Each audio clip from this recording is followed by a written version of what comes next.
get into the Halloween spirit, I thought I would read All Hallows Eve Walk in the Woods, which will be featured in my forthcoming book, Full Circle 360-Degree Poetry.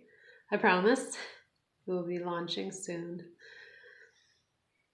All Hallows Eve Walk in the Woods. I must remind myself the sun sinks much earlier with each passing day, and darkness creeps into the woods before the daylight elsewhere strays. Shadows play off of swaying branches, mimicking goblins hiding along the way. Rustling leaves echo footsteps behind. All of this I can reason away in my mind.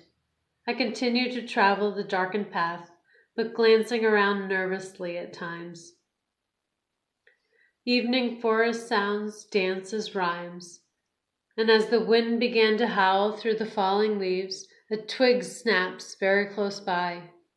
When I turned back to confront the culprit, there was no one to be seen, not a soul. As I spun myself around, there she was, the most frightening witch of my dreams. Beyond the fairy tale green warted fiend, her skin wrinkled by thousands of years, her eyes empty sockets bloodied by tears, with fingernails of sharpened knife blades. Her cackling laughter will forever haunt me. In her hand she held the tiniest bird cage, with what appeared to be a tortured convict.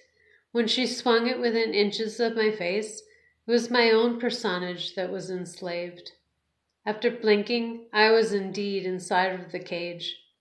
She tucked me beneath her darkened cape, shuffled through the forest with an alarming gait. Upon arriving back at her lair, a warm fireside, cauldron bubbling with a rank, noxious crude.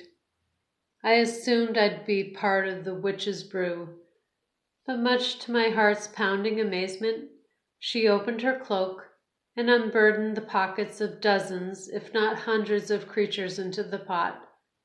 Myself, she snatched my cage from off of the shelf and oddly enough tiptoed into the adjoining room, and it became my prison, along with countless others, an aviary of humanity in the deepest, darkest of gloom.